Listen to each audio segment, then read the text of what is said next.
Welcome to Hail Varsity Radio, the voice of Husker Nation. Insight, opinion, expertise, with the biggest and best names talking Nebraska across the state. Join the show on Twitter at Hail Varsity and at Schmidt_radio. Call in at 402-466-ESPN or 1-800-825-5865. Here's Chris Schmidt.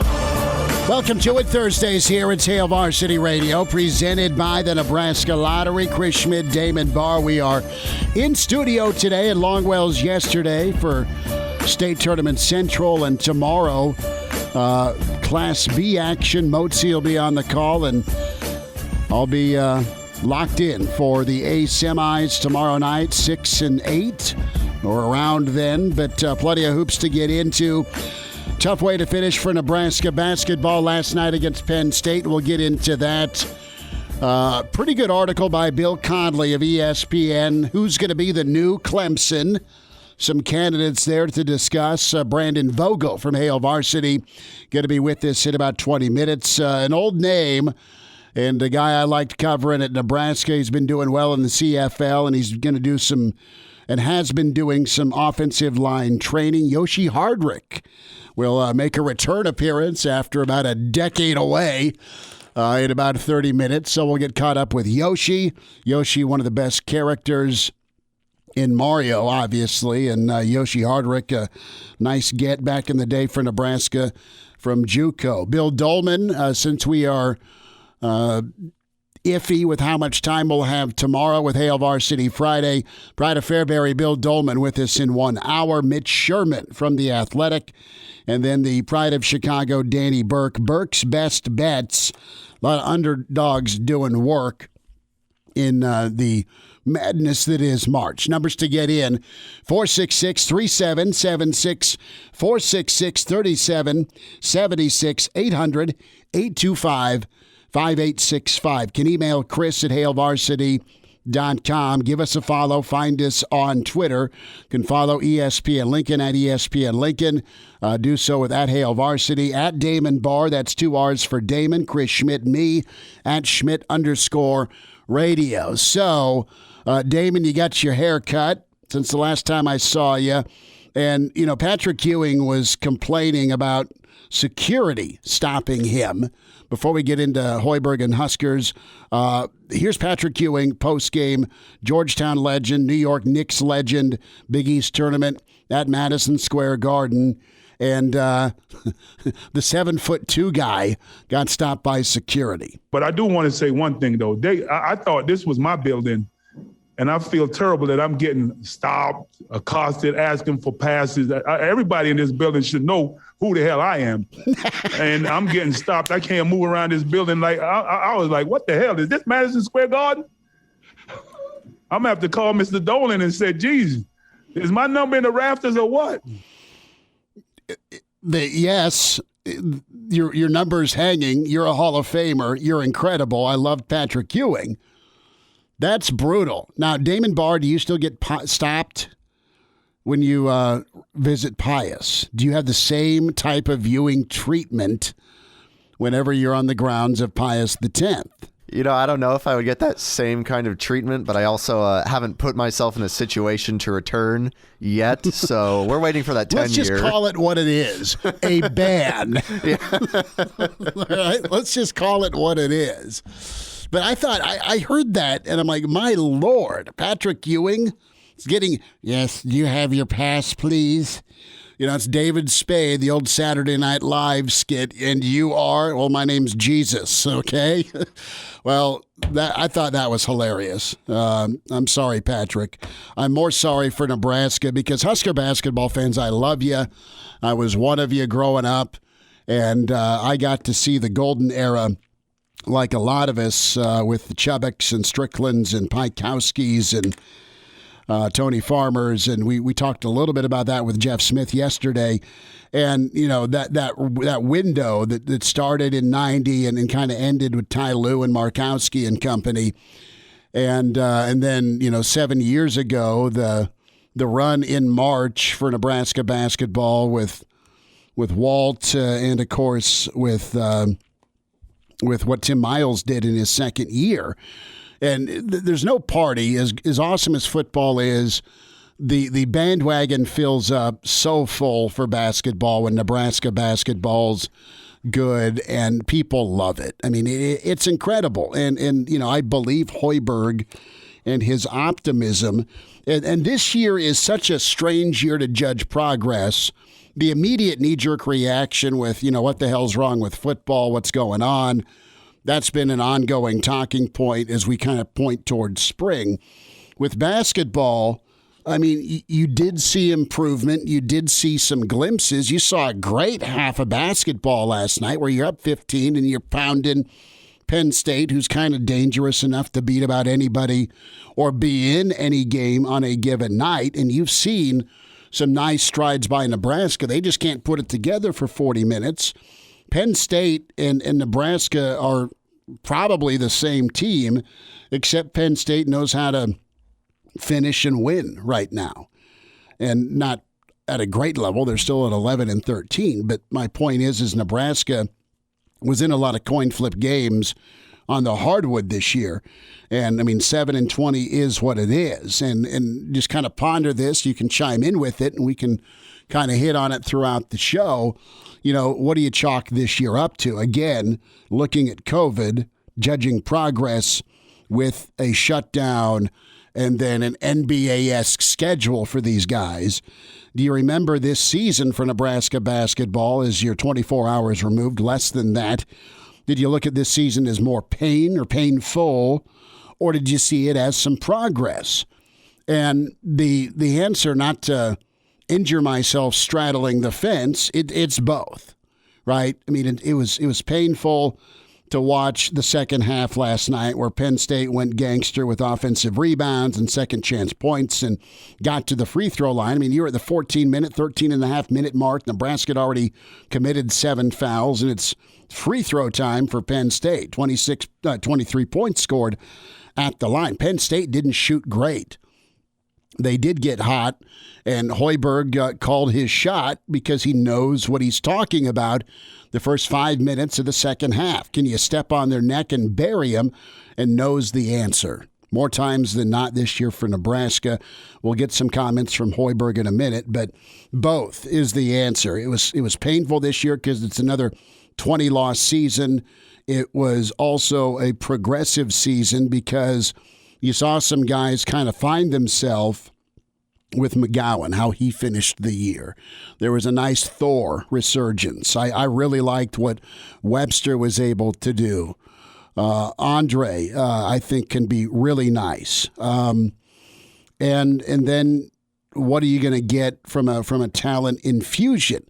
The thing I noticed most about Nebraska is they were just uneasy, and again, it was due to Penn State's aggressiveness last night in the second half. But when McGowan's was out, it just felt like a little bit stagnant offensively, although Banton, and it was good to see him bounce back. He scored 7 straight as Fred put him in position to succeed. He got downhill and scored 7 straight points. So, I don't know that Banton's your point guard. He's been moved off ball.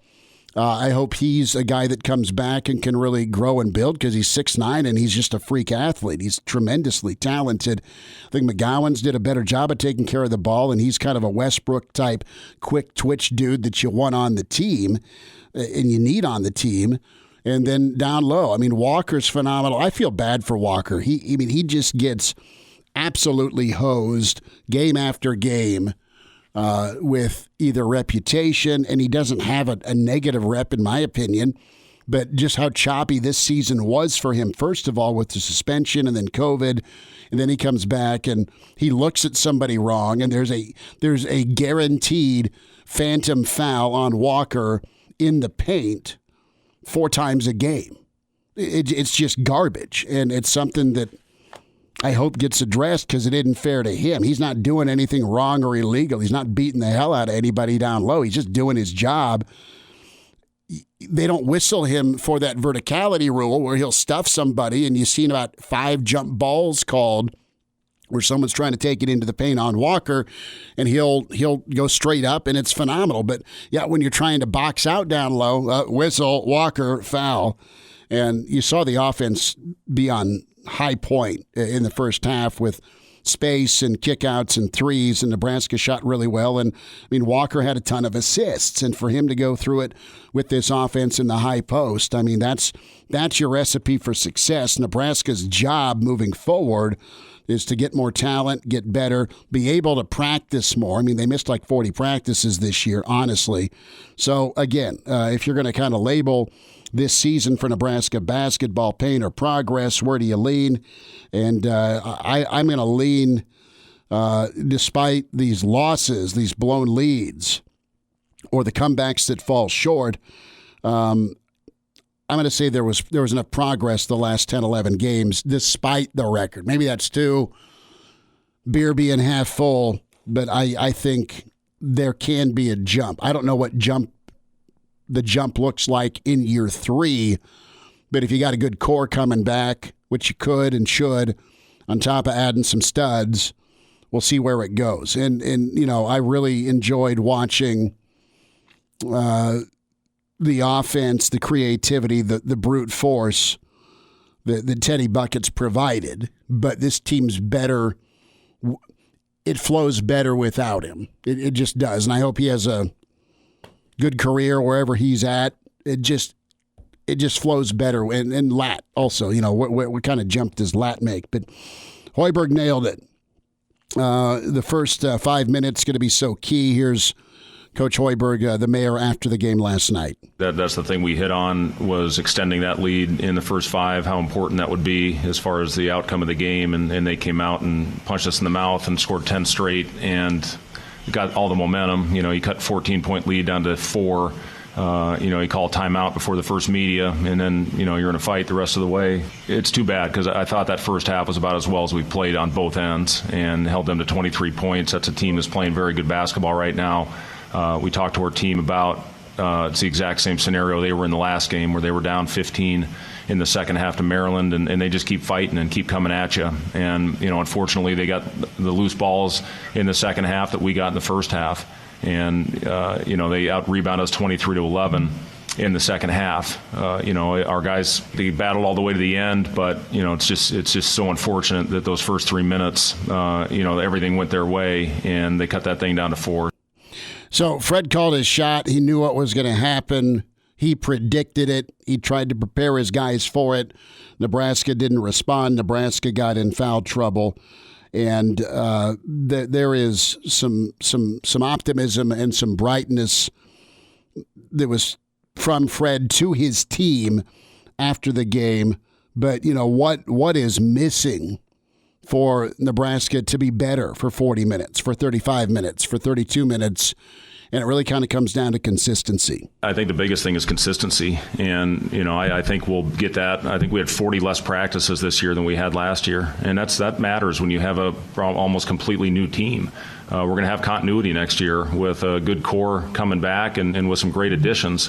And that's going to be important going into the season. Hopefully we'll have some normalcy this summer to be able to work on a lot of things, which we were not able to do last year because of the pandemic. And obviously in the middle of the season, you get shut down for as long as we did. You know, you're going to have some lapses like we did when you're not able to practice. So, you know, a big part of being more consistent is getting on the practice floor and working on things that you need to improve on. So, you know, what are some of those things you can build on for Nebraska basketball? We'll get into the core here in a minute, what's coming back, but specifics where we look at Nebraska's foundation. Trey was so much better under control, you know, these last couple weeks. He struggled a little bit out of the break or out of the shutdown, you know, kind of went back to some early issues that he had taking care of the ball after really finishing before the shutdown on a high note and had played a couple of his better games. But I think he's really made good plays and stepped up his game and taken better care of the basketball. But we need to play more under control. You know, our offense really picked up these last 3 weeks of the season. You look at our assist numbers; it's where we need them. It's where we need them to be. And, you know, when you have that type of movement, and you look at our first half tonight, second half against Northwestern, the entire game against Rutgers, you know, the Minnesota game, I thought we were really good moving. So, you know, we're starting to figure it out. Last thought here from Hoiberg when it comes to the foundation and the progress that they can see for year 3. Again, we're not going to have a whole new team next year where you got to reintroduce a system or introduce a system and pretty much start from scratch, which is what we've done the first 2 years.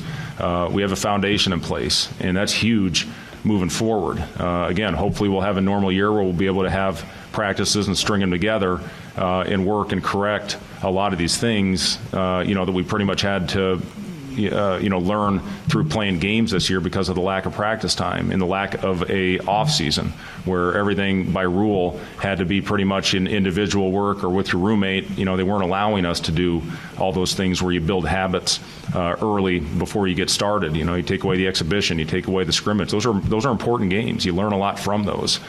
So hopefully we'll have a normal year with the continuity we have coming back. I'm confident that we'll get off to a good start. And the fans, that's an important part of this as well. In your non-conference portion of your season is having fans in your building, helping you, will you to some of those wins as well.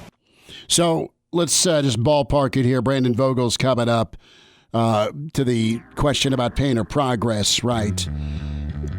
You're going to get Walker back for a year, should he choose to return. Lat is a nice option. Is 3. Is he your top option? You'd hope he can build on it. Thor and Webster, they're kind of fringe. Not that they can't, but you got to find a point guard, unless you want to just ride with McGowan's. Get some of that cleaned up, and we could be talking better things next year. And we're back Fellas, think we could listen to the radio on Hail Varsity Radio, presented by the Nebraska Lottery. Yes! That's awesome! Back with you, Hail Varsity, presented by the Nebraska Lottery. Chris Schmidt, Damon Barr. We welcome in managing editor with HailVarsity.com and magazine, Brandon Vogel. Find him on Twitter at Brandon L. Vogel. Get his book with John Cook, Dream Like a Champion. Vogues, I'm dreaming of the perfect info so I can fill out an accurate Final Four here Sunday night. Can you help me? No, I can't. It's gonna, with some of the usual suspects being down across college basketball this year, it's gonna be an interesting one. Like I still fill out a bracket, of course. You got to do it, but I've given up hope of coming up with any strategy. I tried for a long time, and now I'm just like, it's too many games. It's too random. So. No help from me, Schmidt, unfortunately. Duke did us a favor. Right? Because they went with they went with the old postseason bowl ban. Our offensive line's all driving new Jaguars. The NCAA's knocking. So we're just going to sit this bowl game out. We're going to pull an Ole Miss. Oops, someone's got COVID. The world is getting vaccinated, but damn it, we've got COVID. We got to check out, fellas. Maybe that's too evil and mean, but Coach K does not do NIT. Right? My wife and he started laying the groundwork like not long after the college basketball season got started. Like, I've got serious reservations about this. We suck. I've got a bunch of malcontent guys who think they're ready for the NBA. We're in trouble. Oops, better get swabbed. So there you go. I can't take my wife shopping to the outlet and say, no, really, it's the same thing as the other department store. It's just $400 less for that alligator. So they don't do the NIT. She doesn't do outlets. God love her. Okay, pain or progress? Give me... can say, well, it was a painful basketball season for Nebraska basketball fans. Oh, well, they progressed. Look at the last 10 games, or somewhere in between. How do you kind of view this second season for Coach Hoiberg? Yeah, there was enough of a tiny uptick, I think, in the graph there over that last stretch that I think as you go through the offseason, it'll be an interesting offseason for Nebraska basketball, see what they do roster-wise. But for me, there was enough there that by the time next one rolls around, you can start to feel like, okay, there'll be pressure. Like, you've got to show some progress, and in that way, even though they're a season behind on the football side of things, there are good reasons to think, okay, there's some progress here. It's not the kind of progress that, anyone can see. Someone can tune in from Akron, Ohio, not knowing anything about Nebraska, like, oh, this team looks pretty good. But there's at least something there that makes it, you won't go into next year. You want to find out what happens, I guess. So these last handful of games, I think, have been pretty important. You've seen flashes of it. Last night was Nebraska came out and played about as well as it has for a half. And then, it's like a baby that's about ready to walk. You're like, oh, maybe this is the day. And then, no, Penn State came out and said today is not the day to get the video camera out. That's perfect, right?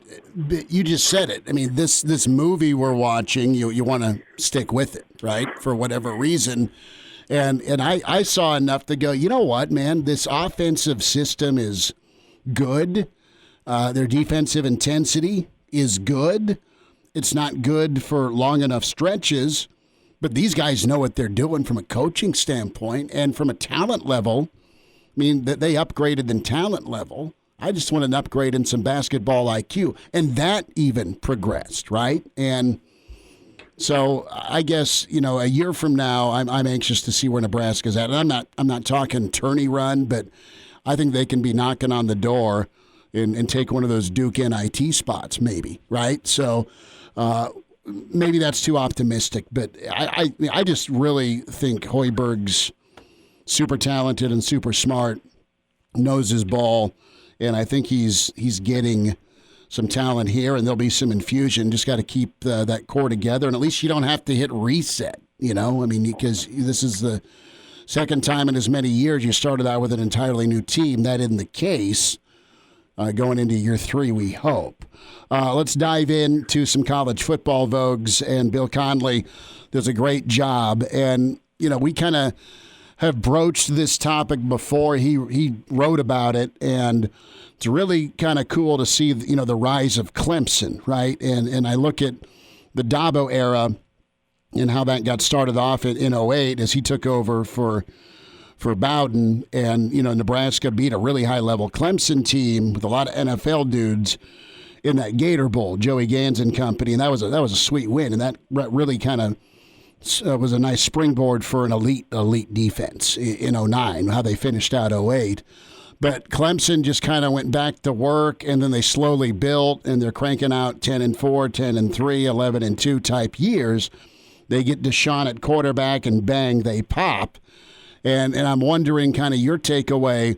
You look at all the college football playoff invites that have been earned over the last 7 years, and it belongs to about 4 teams, right? You've got Oklahoma and Notre Dame also making an appearance. Oregon did once as well, but it's mainly Ohio State, Clemson, and Bama. So who's out there, in your opinion, right now that you would put money on that is going to kind of join this fray, either replace somebody or move into the neighborhood?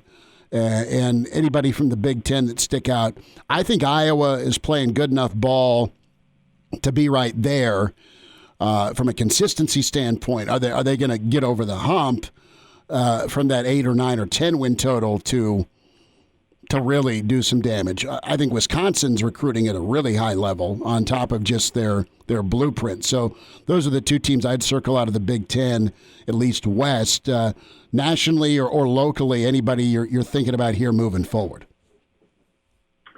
Yeah, I think Wisconsin, certainly in the West Division, would be my top pick. The interesting thing with them, to me, is you're starting these last couple of cycles to see their recruiting elevate. Now, to truly go on a kind of Clemson-like run, you're going to have to be at an even higher level. But that's been interesting to me, to see Wisconsin make the gains that it has on recruiting. And it's not like they're jumping into top 10s and top 15s all of a sudden. But they're becoming kind of a fixture in the top 25s when normally, maybe they were just on the outside looking into that group. And then obviously the wins, like from a wins perspective, they're kind of already there. So I think there's a bit of room before they hit their head on the ceiling for Wisconsin still. I'm less willing to go there to Iowa, and I don't mean that as a slight at all. It's just they're at a different point, under Kirk Ferentz with the longevity that he has there. And man, they're super consistent now, and they're playing at a really high level over these last 4 or 5 years. Is there kind of another gear there? I guess would be my question. You know, Connolly tabbed Georgia, and I think that is probably it was his number one pick for a reason. Like, they're super close. They're literally close to Clemson, South Carolina. So, you know, they're largely recruiting the same area. Offense hasn't quite got there to the level that Clemson's has, but that's probably the top pick. And then, you know, Penn State was somewhere in there as well. That one, that's a pretty good one too. That's probably the most likely one out of the Big Ten as a whole to me. Oregon's interesting. Like, they're recruiting at a super high level. I just don't know. I'm not quite totally sold on the Ducks to reach that level, but they're doing a lot of good things. To me, Oregon will have to schedule a non-conference wow game, win that, and then pretty much stay unscathed, because I think there's that little respect for the Pac-12 right now. I mean, aside from SC, right? I mean, you don't have Leach out there anymore. Stanford's dropped off. Maybe Herm gets it going a little bit at Arizona State, but they always kind of feel 7-5-ish to me, right? Which they should party down in Tempe if you're 7-5. But no, I think Oregon's there. I think Penn State. We're not that far removed either from Michigan State, kind of being the second flag carrying team in the Big Ten that also got to a playoff, right? So you can do two in the Big Ten. It can be Ohio State and somebody else.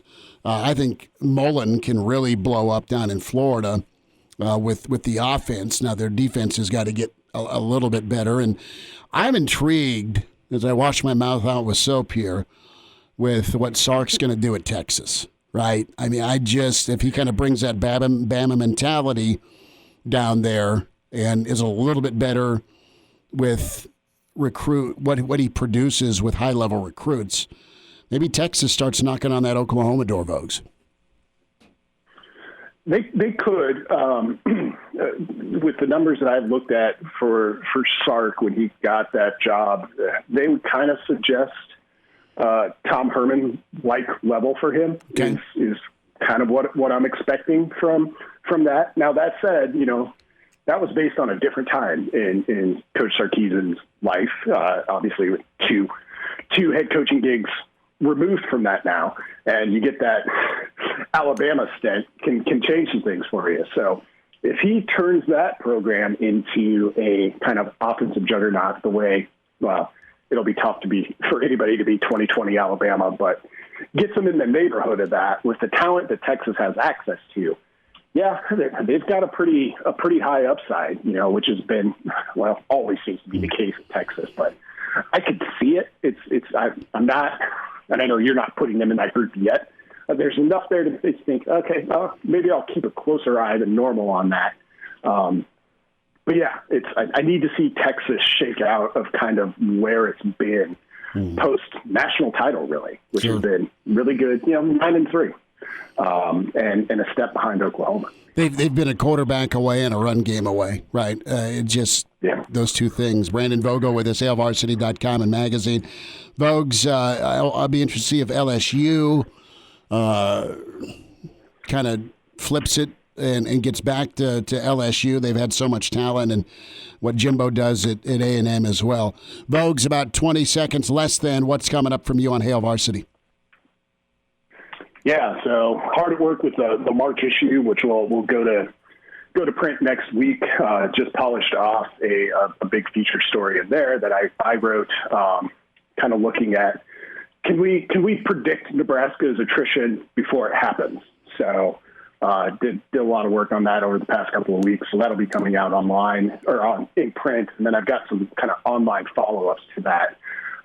Pretty interesting, just looking at who tends to leave the Nebraska program and why and from where. So good enough. Look for that in the week ahead. Vogues, appreciate you. We'll talk Saturday, bud. All right, thanks a lot.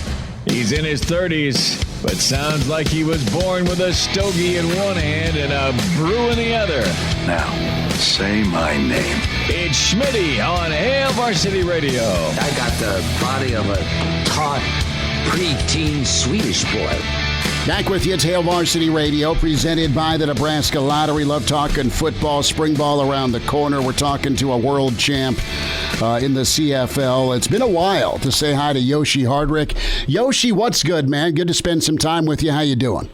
I'm doing good, Chris. Thanks for having me, man. It's been a while, man. I think my last game in Nebraska was 2011, and it's 2021, so it's been a while. I've talked to you since then. I think back when you went to the CFL. But yeah, I need to pick the phone up a little bit more often than I do. I'll work on that, Yoshi. But hey, it's really cool to get caught up with you, and you have done wonders in the CFL, not only with getting to the all-star level, but you've had such a tremendous career. And let's start there, man. A year ago, this pandemic just hammered all of us, and now we're a year later, and you're about to get football again. How's that feel? Man, it feels great. I definitely didn't take it for granted at first and never have. But having a year off from football and just watching it and seeing the college being able to play, NFL being able to play, I just remember my last memory as a football player. I won the championship holding my family. So to see Tom Brady and so many guys with his family, I'm looking forward to chasing that again. I miss the meetings. I miss being in the locker room. I just miss everything about football. I miss the grind. I miss waking up sore. I miss studying guys. But for me to get football back this year is going to be major, but having a year off and my body feels great. I'm excited, man. I can't complain. I was in Lincoln and didn't get a chance to go to Canada, and I got a chance to rub elbows and still trying to. No, good enough. Yoshi Hardrick with us on Hail Varsity Radio. Yoshi, you're also thinking about that next step, life after football, and you've always been a guy that's given back, and right now you're doing some training sessions, some coaching. Give folks a heads up on what you've been doing, because you've got quite a few offensive linemen working with you. Yeah, so in Lincoln and surrounding areas for the last couple weeks, I've been running a Yoshi O-line skills and drills. So it's basically only O-linemen getting better on the field and things we do in the game. We do a little speed and agility. The program is set. You will get better. I got 1 session, 2 sessions, 3 sessions, 5 to 10 sessions. They all have different discounts. Everything is to make you a better player with your feet, with your hands. We eventually we'll end up studying film together. I want to slow the game down for O-linemen and basically get some guys to become Huskers, man, or anything, man. Just being a better person in life. Yoshi Hardrick's with us, Hail Varsity Radio. Do you want folks to just hit you up on social media, Yoshi, as far as DM you to maybe if there's an athlete out there interested in doing some training, or a father that's interested in maybe having his son look at some skill work? Yes, you can find me on social media or by my email. I start with social media as Yoshi, YOSHI _ Hardrick, my last name. So Yoshi _ Hardrick and HARDRICK. Yoshi _ Hardrick on Twitter and Instagram. You can DM me. And for my email, it'd be the same thing. It'd be Yoshi _ Hardrick at yahoo.com. And it isn't about the money right now. I'm just looking to get some guys better. I have another year left in football. I'll be leaving out here at the end of May. So I have like 2 months left, and I really want to get in as much as possible. I don't know if this will be my last year playing ball or not, but I'm going on 31, and when I come back, I just want to jump right into it, have some guys I don't work with, hopefully stay connected while I'm in Canada and make this thing special. Yoshi Hardrick with us on Hail Varsity Radio. Good on you for the outreach you're doing. So, Yoshi, talk to me a little bit here about just what it's been like for you, man. College graduate, you get to Nebraska, you go from Fort Scott to Lincoln. You grew up in Mississippi, but your story's awesome, and you're a guy that's had to grind for a lot. And what do you remember about that opportunity at Nebraska? Man, I just never forget, man, the feeling I had when Nebraska first called me, even though I was committed to LSU. I just never forget it. It kind of shook me a little bit. Nebraska was on TV every week. Sue had you guys thumping. If you watch college football, you saw Nebraska. And I couldn't believe it. When I finally got here on my visit, I was still committed to LSU. I didn't want to give in to the Nebraska hype, and everywhere I went, it was just so much love. The red going down the tunnel walk, just seeing the game live. I came on a visit. It was Oklahoma night game in 2009, and I think it was a 10-7 game. It was a defensive game, and I was hooked. And Nebraska was the best thing that ever happened to me. I'm still living in Nebraska now. My wife ran track at Nebraska.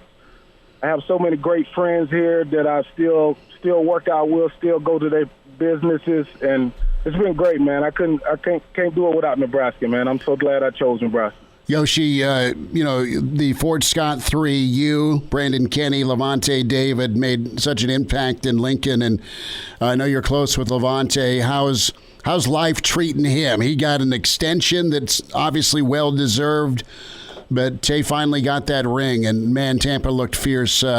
How'd you celebrate with him? Man, we sent a couple texts. He know I'm proud of him. I didn't want to take up too much space. Sure. I know he's on top of the world. I just won a championship. I can remember, like, vividly, like, there's so much going on right then. There's so many texts coming in. There's so many bottles coming around the locker room. It's just so much.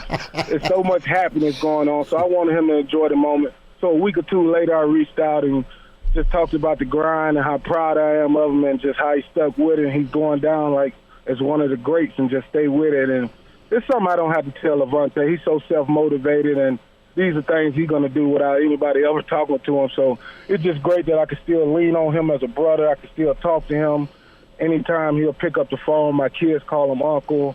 I'm just so proud of him, man. He's done so great for himself, and he's representing Nebraska in a great way, man. Yoshi Hardrick, former Husker and current Blue Bomber with us, Hail Varsity Radio, and doing some offensive line training, Yoshi skills and drills.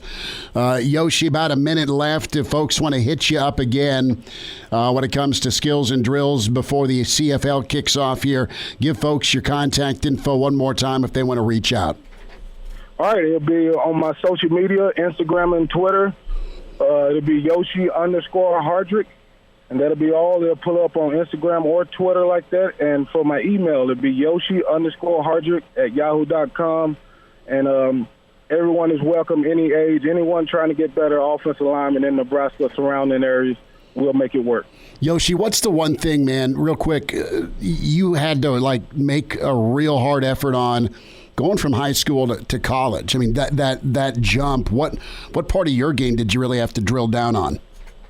The fundamentals, the technique. I was always just a big, raw kid and got away with being bigger and faster and stronger. Then I met guys in college who was bigger, faster, and stronger and had better technique. And I just got farther down the depth chart until I understood that I need to have better technique, and the game slowed down so much.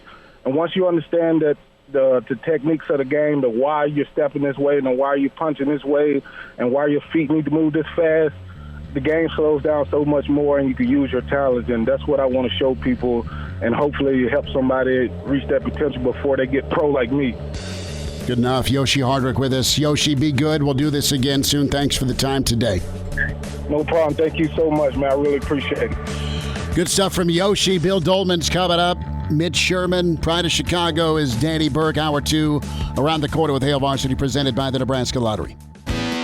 Chime in 402-466-ESPN or email the show, Chris@HailVarsity.com. Just try me. Back to Hail Varsity Radio. Good hour. Good to get caught up with Yoshi Hardrick, Brandon Vogel, Bill Doleman, and Mitch Sherman. Next hour, Danny Burke from the casino. He'll have an NBA play for you later. Reminder to you about buckling up. 70% of people in fatal crashes in Nebraska not wearing a seatbelt. If used properly, a seatbelt can reduce risk of injury by up to 60% and risk of fatal injury. Your best defense in any crash, buckling up. Brought to you by the Nebraska Department of Highway Safety Office. Give us a find on Twitter at Schmidt_radio, at Damon Barr. That's 2 R's. So, Damon, how did you cope with Pius and that buzzer beater earlier in the week? Was sick for Pius, crazy finish, and you're not far removed from wearing the gold and green. So, Did you scream into a pillow? Did you go for a long walk? I curled up into a little ball, put on a sad movie, 2 bottles of wine in each hand. Ooh, so you went with the bottle of wine and not the box. Yeah, sometimes you got to go fancy. So it was a tough loss. Kind of never really got that far when I went to school at Pius, so I'm proud of him. But yeah, tough to see him lose like that. All right, we last talked Tuesday, and I forgot to mention it was National Meatball Day, and I love meatballs. Junior loves. I mean, he absolutely. What do you want for dinner? Meatball sub.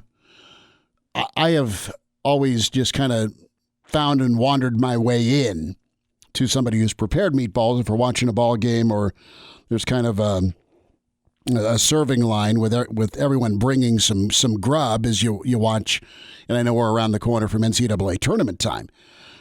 Do you make your own? Does Mama make? My grandma makes, whenever she makes spaghetti, she makes these giant meatballs, and you plop 1 or 2 on, you cut it up, and it fills your whole plate. They're delicious. I love meatballs. See, and I got to figure out, that's like the next kind of quirky. Let's figure out how to make awesome meatballs. You've got to use the sweet and the hot Italian sausage with the beef, don't you? You got to combine them. And that's the way I'd go with it. But no, meatballs are undefeated. We need to give a shout out to the meatball. We spent a lot of time talking grilling, and didn't give meatballs their proper due. So we'll dive into some thoughts with Bill Doleman on Kansas football. Bill's so great at playing the administrative game, and KU needs a whole lot of help with that. Get him to give us some thoughts on Husker hoops moving forward. Is Tim Miles going to end up at New Mexico? I've not seen anything formally announced yet on that. Bill knows the Mountain West like no other. Lead anchor for the Mountain West Network since it began for its first 5 years. And we'll get Bill's take on that setup. Mitch Sherman, he had a chance to get caught up with Ernest Hausman. And some Husker football thoughts from Mitch coming up. And yeah, Danny Burke. It'll be good to spend some time with Danny Burke. On a side note, the steak and the beer bet yesterday between myself and Elijah Herbal, I took the 6.5. I said Nebraska loses but covers. It was perfect. I would have been happy to buy him a steak if Nebraska could have been playing tonight. Hour 2 on the way. It's Hail Varsity presented by the Nebraska Lottery.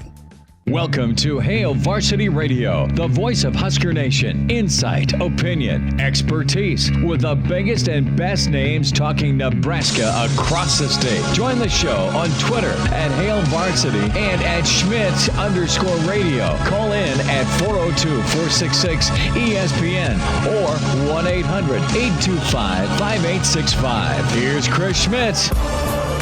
Well, Larry David has made his way into the internet edit of the day between Oprah and Meghan's interview. My Lord. You get the Curb Your Enthusiasm music. Wow. Let's bring on the pride of Fairbury, NBC Sports, and Mr. Husker, Bill Doleman, with us, at Bill Doleman on Twitter. Billy D, thanks for moving up a day. We have state tournament hoops all day at PBA tomorrow. What's up? How are you? Well, it's my pleasure to move it up a day, given the fact that tomorrow the intense preparations for the biathlon World Cup in Nove Mesto really begins in earnest. So I'll have an extra day of intense preparation for that, and I won't have to, figure out what we're talking about. Hey, it's all good. It's all good. Let's spend some time here on some Husker basketball, and we spent time on this in hour 1 and kind of the A or the B choice, right? Pain or progress.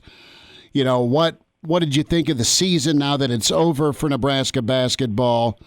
And are you leaning more optimistic, or is that too hard to say with a 20-loss bar tab right now? Well, certainly the first 20 minutes of last night's game were maybe the best 20 minutes of basketball of the Fred Hoiberg era.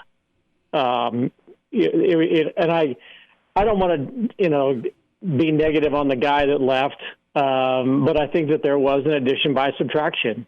And I know Teddy Allen had some great moments, and, we'll probably have some nice moments somewhere else as he makes another stop in his vagabond basketball career.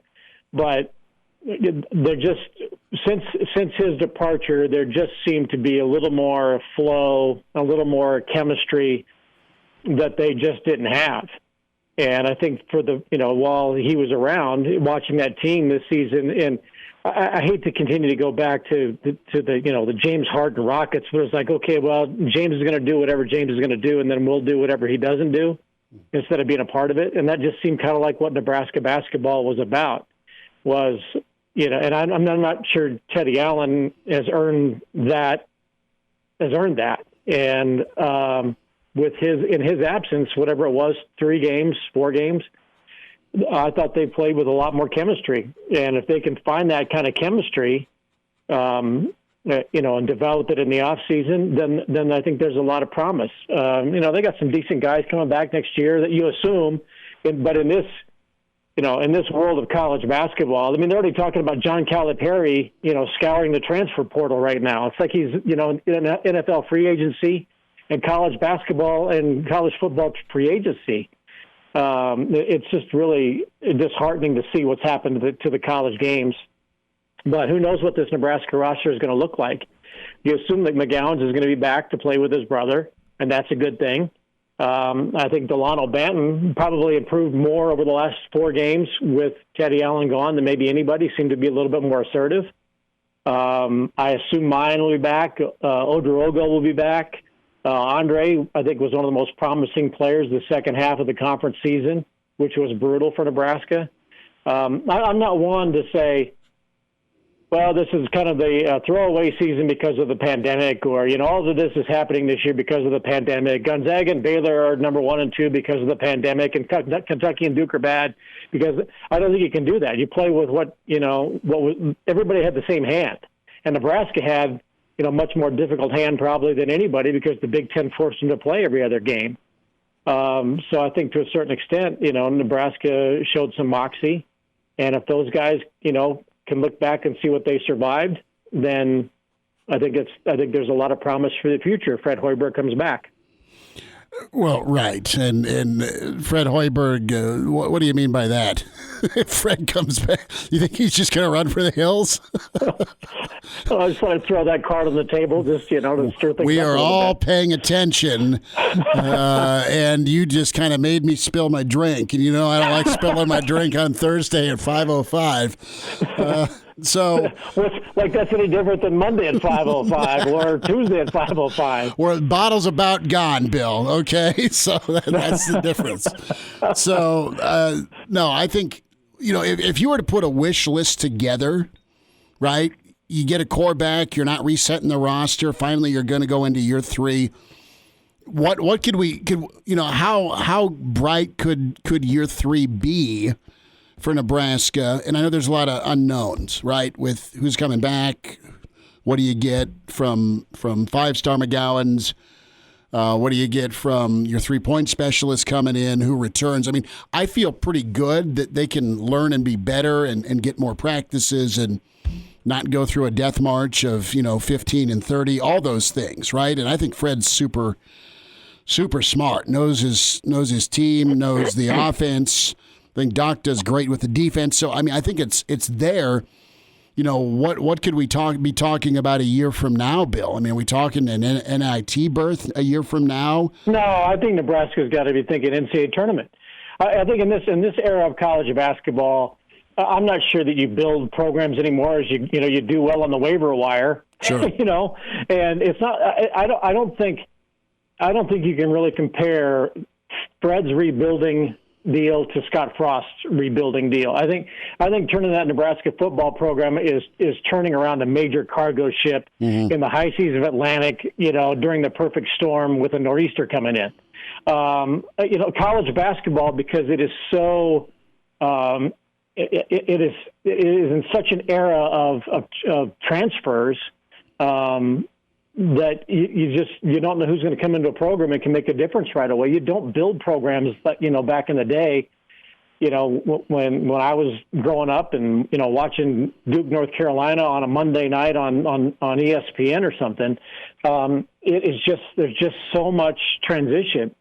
So I think Nebraska has people in place, to be an NCAA tournament team next year. Okay. If you got the right chemistry. I just don't think they really ever had chemistry. I watched them, this year. And when Tim had some, really fun teams and the no-sit Sunday and all that stuff, those teams were playing with great chemistry and great fun and great passion.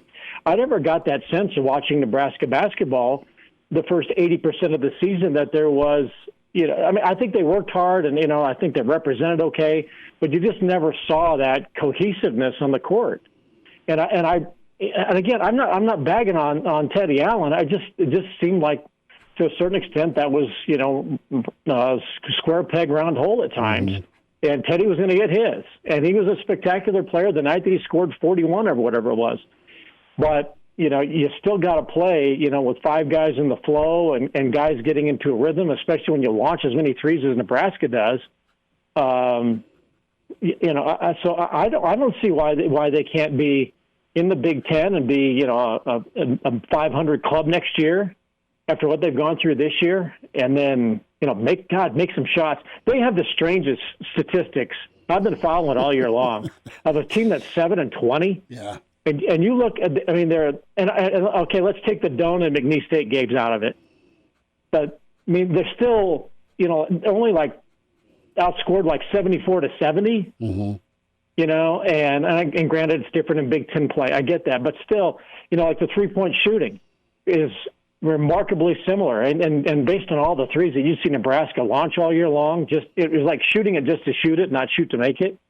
But they're still, I think they outshot their opponents from three in terms of percentage, and they took fewer threes than their opponents.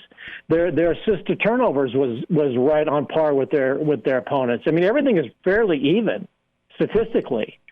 But the scoreboard dictates that they were good for 30 minutes a game and really bad for another 10, and they're at 7-20. But the statistics almost don't belie a team that was 7-20. To me, I look at that and go, okay, take out Doane McNeese State. That team probably should have been, they play 27 games, maybe 13-14.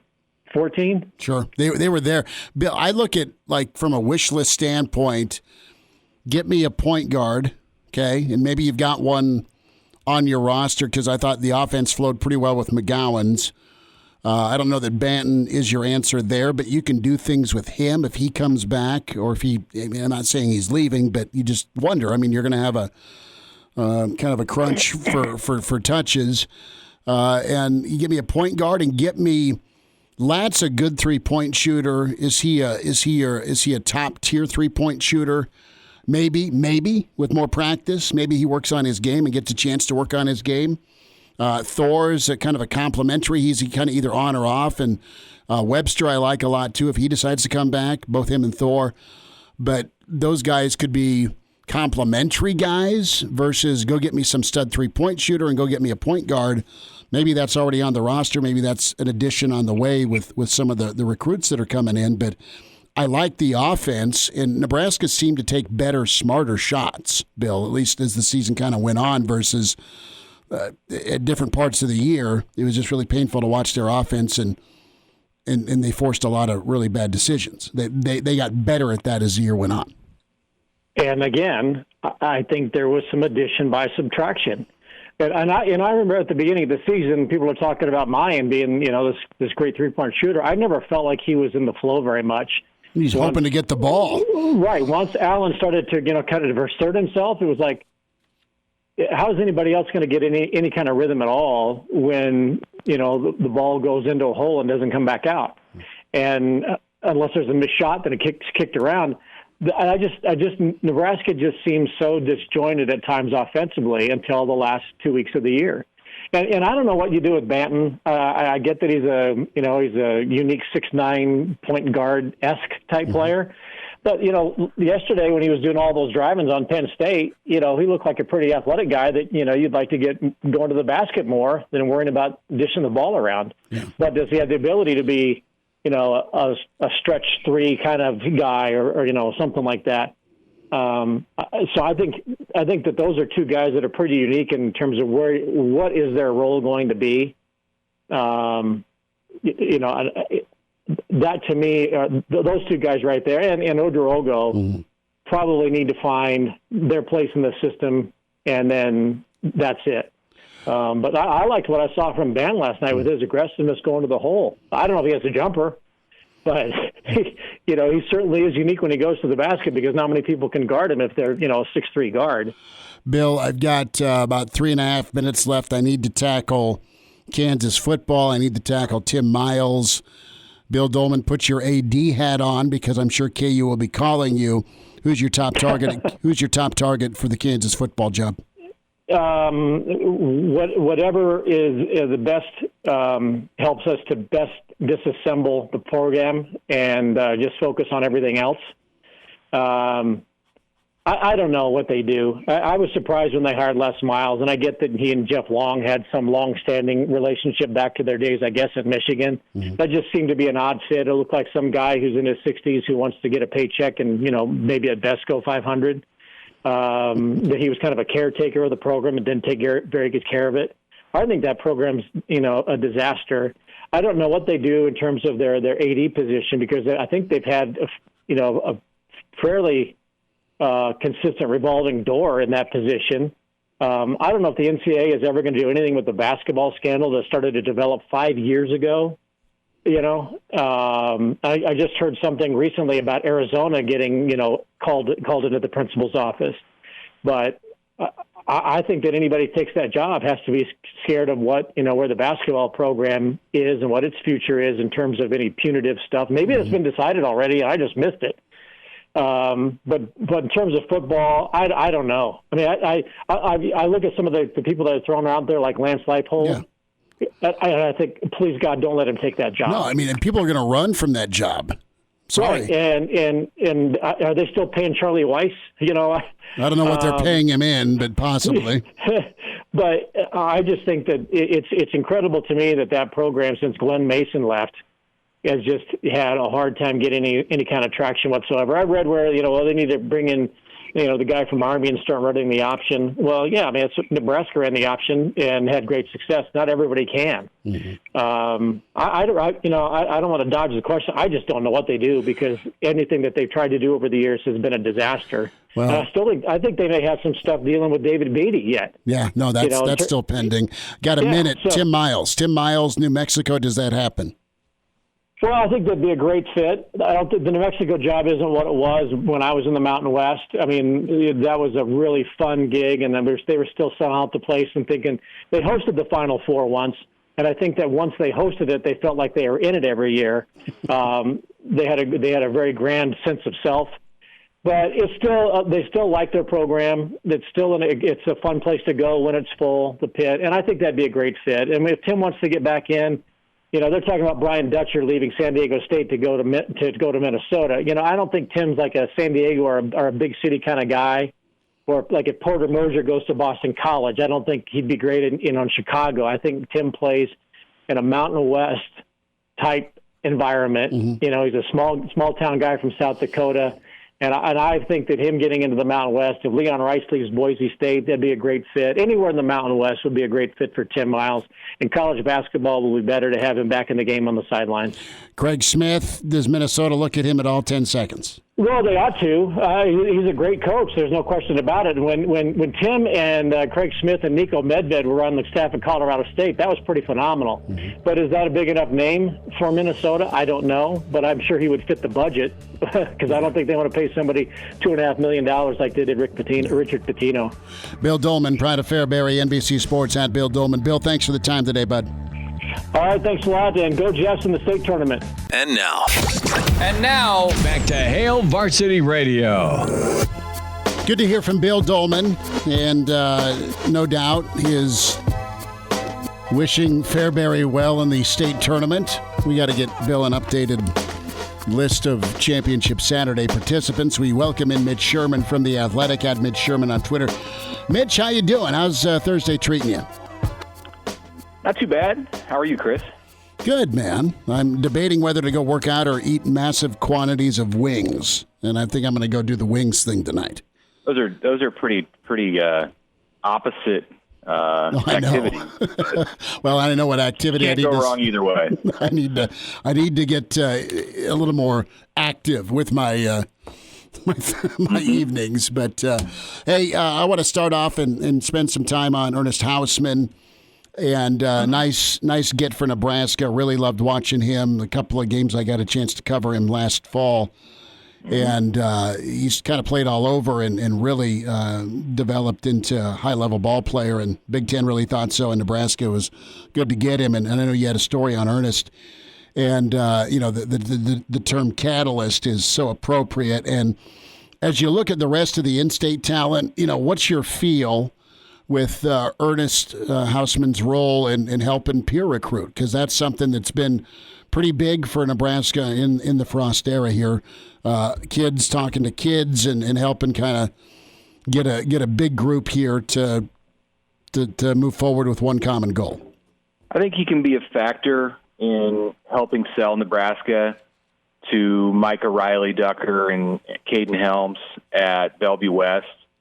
But really, I think they're pretty far down the road in the decision process. They haven't released top fives in the way that Deshaun Woods and Devin Jackson did here a couple of weeks ago. And, of course, both of their lists, the Omaha Central lineman and Omaha Burke linebacker, did not include Nebraska. So, I don't think there's really much that Hausman can do with those two. They seem to have moved on. And you never know where a football season is going to take you and what might happen with Nebraska in the fall and those in-state kids who are looking elsewhere, and what happens when those guys have the opportunity to go visit places and, maybe there'll be an opportunity for the Huskers to rekindle a relationship there. But, I don't think that's going to be a priority for Hausman. To go after players who aren't considering Nebraska by definition. It doesn't need to be in state. There's plenty of work that they can do, that they can have him do with kids who are from all over the country. And, that's the great thing about the way that these guys communicate now. In the 21 class, for sure, you saw a lot of that during the pandemic, things shut down after March.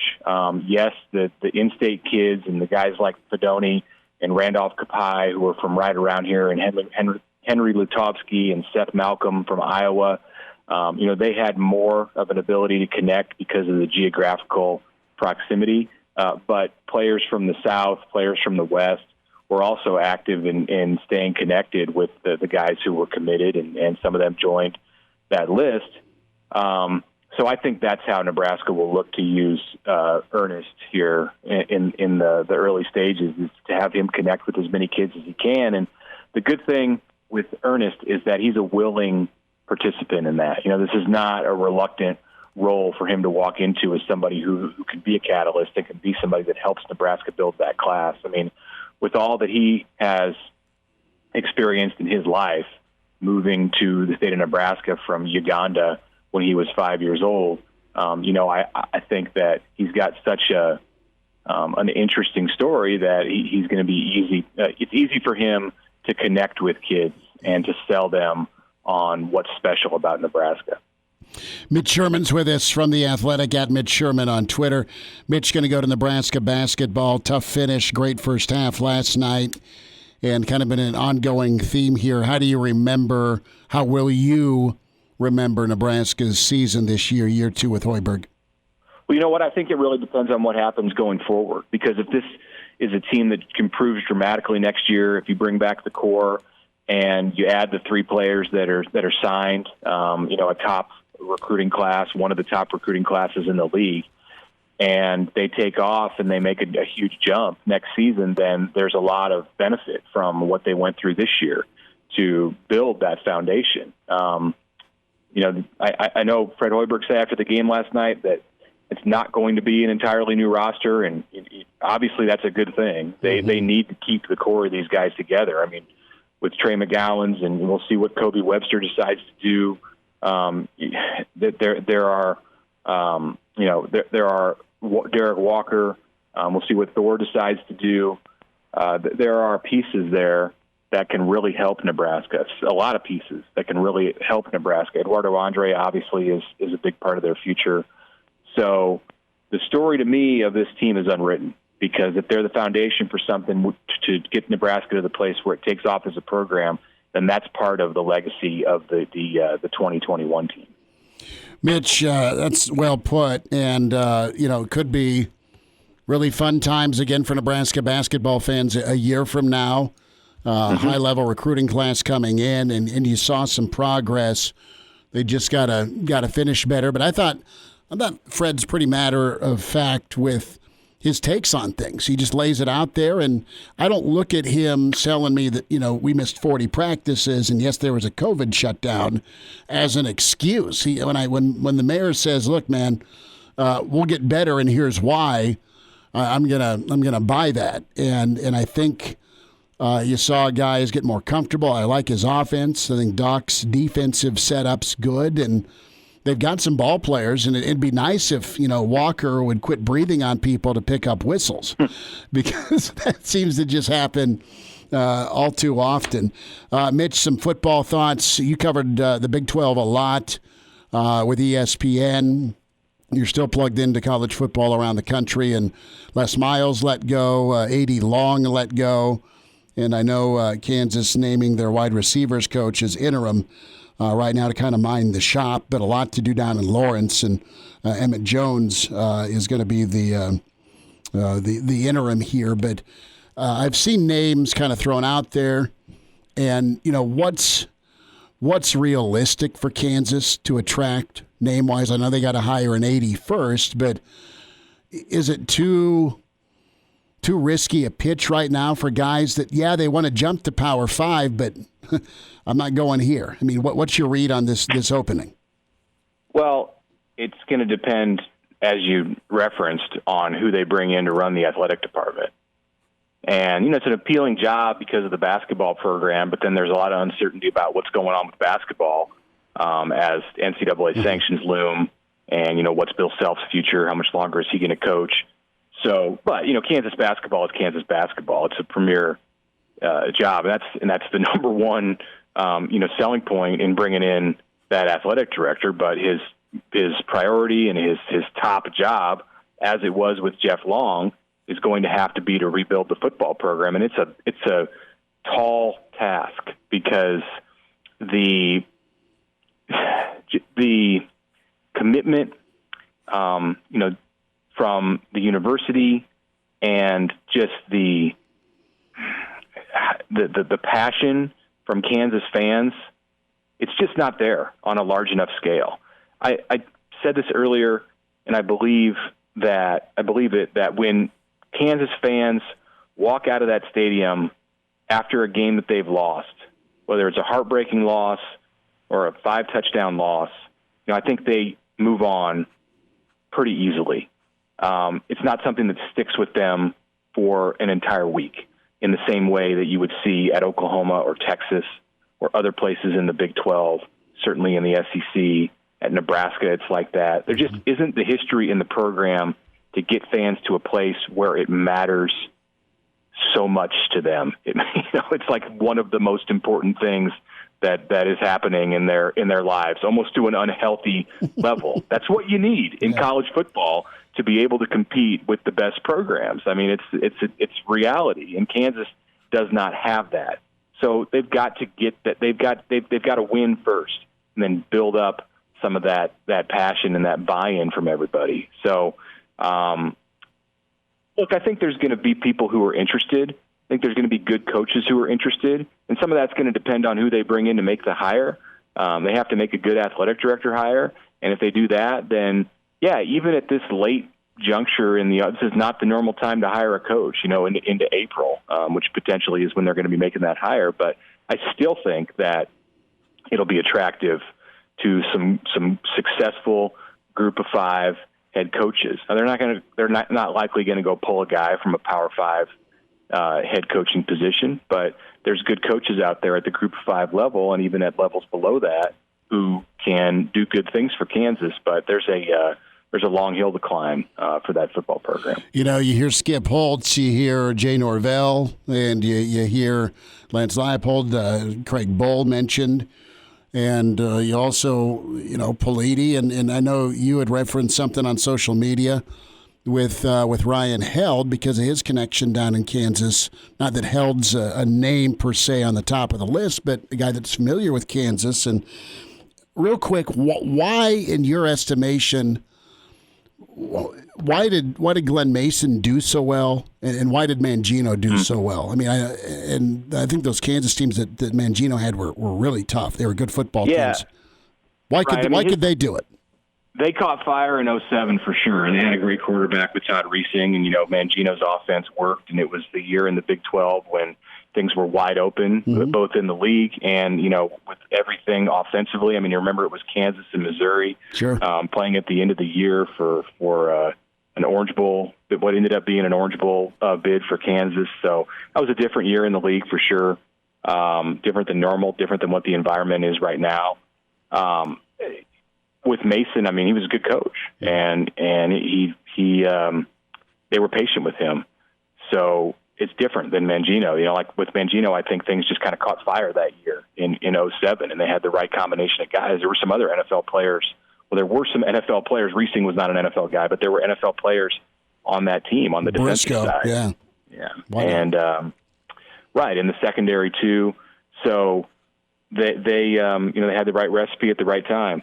You mentioned Held, and he's from Kansas City, and that was a radio show down in Kansas City who was promoting him. So we'll see if he gets involved. But I think that the guys who have head coaching experience, because of the position that Kansas is in, are going to be most attractive. But that's going to be a decision that's up to the athletic director, and at this point, we don't know who that's going to be.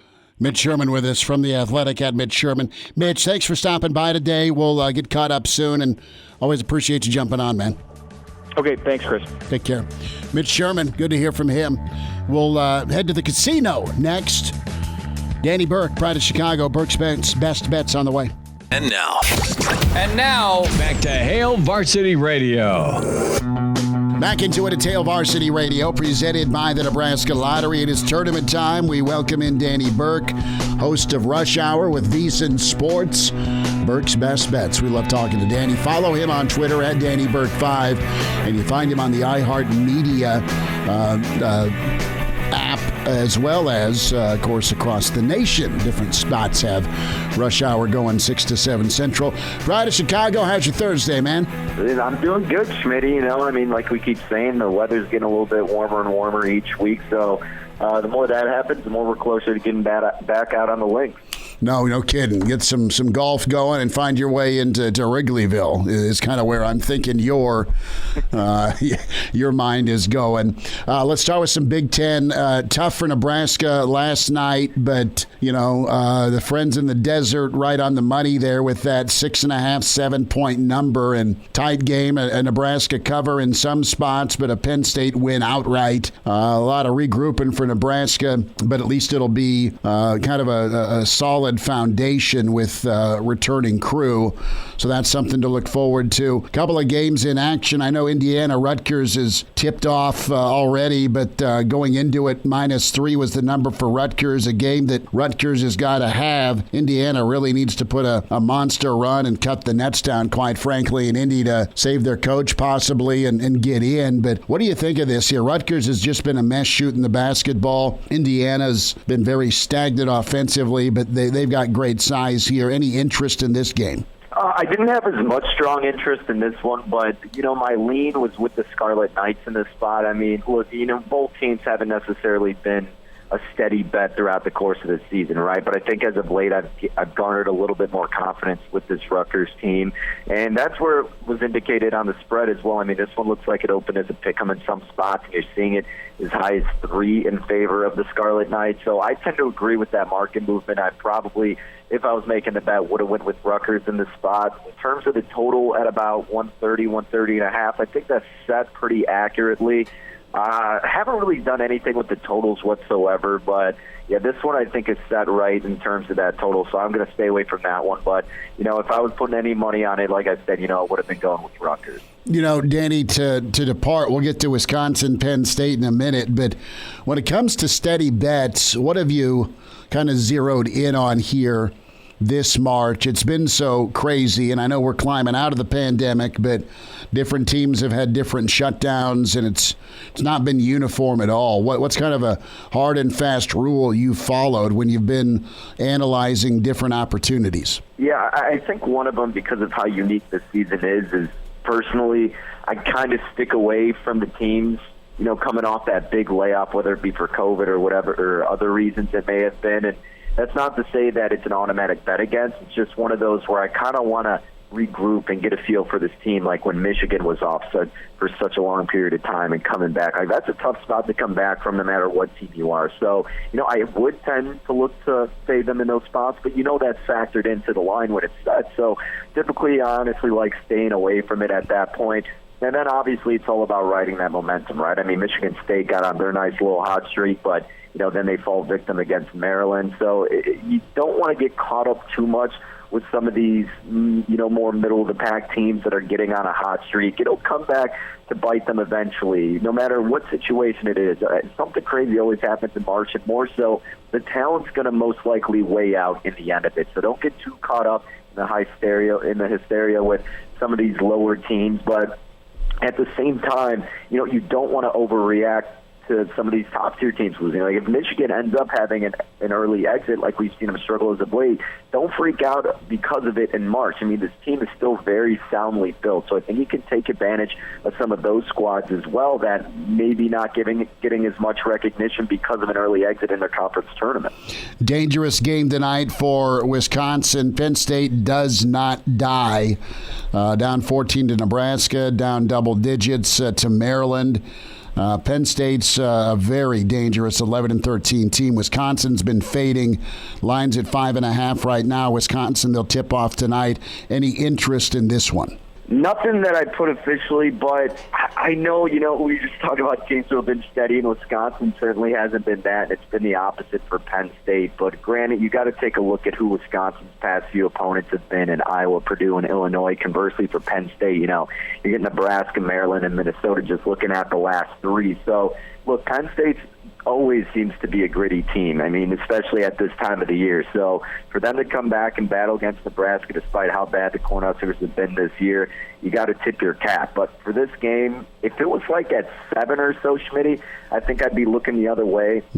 But for the fact that it's under 6 right now, if you can get 5.5, I'd probably lay that with the Badgers tonight. I think their defense will get the job done. And it has nothing to do with the back-to-back aspect with the Nittany Lions, because if anything, I think that's almost a pro in some of these conference tournaments, because a lot of the public looks to fade that automatically. I just think Wisconsin's going to come out on top, and I think they'll find a way to win and gain at least a little momentum heading into their next spot. Well, they need to do it. You're right on with that. Danny Burke with us, Burke's Best Bets, VSiN Sports Network, Rush Hour, his show at Danny Burke 5 on Twitter. Thing with Wisconsin, there's such an experienced group. They will no doubt potentially know how to kick it into gear, and it could be tonight that they start doing that. Danny, when we talk about the overall Big Ten tournament, Selection Sunday looms this weekend. Anybody you're circling with the Big Ten that you think cuts it all down? Are you leading Michigan? Do you like Purdue as a dark horse? Are you thinking Illinois keeps going with DeSumo? If you were to give me a team that you think does take it down in Indy, who is that? Who's going to emerge? Who's going to be left standing in the Big Ten? Yeah, I don't really want to take Michigan. I mean, it's more so of a value thing, and in all actuality, because of the recent struggles we've seen of them. And I know you mentioned it when we were talking the other night, but, some of these teams, it's not dire that they go deep in this tournament, right? I mean, sure, it's necessary, and you would love to do it, but it's not do or die for some of the squads like the Michigans, Illinois, et cetera. But, if I have to go with the top two and I'm choosing, I would go Illinois. That's not saying I'm betting them, because you and I are kind of on the same thought process here with the team kind of middle of the pack with decent enough value and could have good enough talent to make a long run, I'd probably go with the Boilermakers here.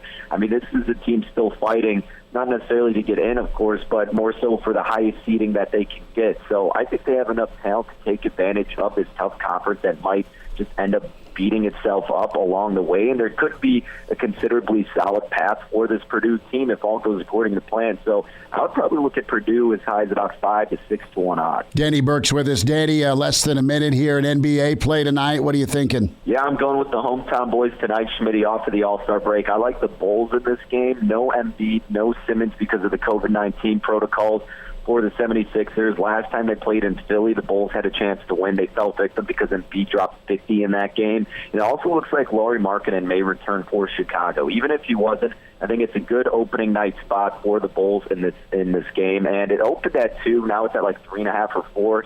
But again, if it's a more narrow point spread, I tend to lay a little bit more on the money line. So I got about minus 155 money line with Chicago. If it's getting higher because I see it at about 160 or above at that point, I wouldn't be afraid to lay as high as 4 in this game for Chicago either. I think they start their second half pretty solid, especially against the team with 2 of their stars out. Love that noise. Danny Burke with us. Burke's Best Bets at Danny Burke 5 on Twitter. Danny, have a good weekend. Enjoy the tournament. Enjoy Selection Sunday. Thanks for the time. Will do. You too, my friend. Talk to you next week. Miss us? Come here, brother. Give me a hug. Bring it in for the real thing. We're on call for you. Catch the podcast at HailVarsity.com, the ESPN Lincoln app, or download them on iTunes. Saddle up, partner. Back to Hail Varsity Radio. One final time, Hail Varsity Radio, presented by the Nebraska Lottery. Shout out to one of our favorite callers, Clyde. Clyde, we will hook you up next week, brother. We're on basketball watch tomorrow. 3 straight from 4 till the end of the evening tomorrow night for B&A semis down at PBA. We need to find a way to get Deb and that swim spa down in the rail yard so I can take a dip between games. Deb, the spa lady, is with us. Deb, can you make that happen? Can we get the old mule out and put a delivery down? Well, it's a donkey. First of all, right. And yes, we could. I say mule, you say donkey. Well, let's call the whole thing off. Yeah. That's fine. That's fine. But yes, we do need to do that. That would be fun for sure. And then everybody can see how amazing that swim spa is, because really, until you've seen it in person, you just can't believe really how awesome it really is. It's just a great thing to enjoy for either relaxation or exercise. I mean, it just really serves all the purposes of a pool. So, yeah, swim spas, but we're getting ready to do the Lincoln Home Show. That starts tomorrow. So we are set up out there, which means you can come out and see that swim spa in person. That's the way to do it. Home Innovation Spas, 20th and Highway 2 in Lincoln off Industrial Road in Omaha. Deb, the spa lady, with us. Spasonline.com. So the home show is legendary. It's awesome. And it's not a home show without Deb, the spa lady, or Home Innovation Spas. Folks can come check out and pick out what they want, correct? That's correct. We have a display out there with all the a lot of the manufacturers, after the crazy 2020, have really limited the models that they offer. So we've just got the most popular models that they're making now. So it isn't going to be overwhelming. You'll pick out, do you want a 7x7? Do you want an 8x8? Do you want a lounge? Do you want all seats? And what color do you want? That's really how simple we make it. So come out, see us, and take advantage of a great deal. I need to order a lounge in red, and I need one that'll have a cup holder for my beer so I can watch football and soak. Yep. We got LED lights that change colors. We've got a waterfall, and we make it nice and simple for you to maintain it. It has a ozone system built in, so you don't have to work hard at maintaining it. We've got the perfect one for you, Chris. Well, and we can put Barry White on the speakers. There you go. You betcha. that makes it happen. Deb, give us when folks can pop by at the home show to see your display. Okay, let's see. Tomorrow, I believe it's open from 1 to 9. Okay. Saturday, 10 to 8, and then Sunday, 10 to 5. But we'll also be open at both our stores in Lincoln and Omaha on tomorrow and Saturday. So any of those locations, come see us, and you'll get that home show deal. Yes, go see Deb the Spa Lady, Home Innovation Spas, the home show, 20th and Highway 2 in Lincoln off Industrial Road in Omaha, spasonline.com. Get that hot tub, that swim spa picked out now for your spring enjoyment and beyond. Deb, we'll talk next week. Thanks so much. Okay, take care. Bye-bye. All right. Good enough. We'll be rocking at PBA tomorrow for state ball. Weekend edition at 7 on Saturday. Hail Varsity back at you next time.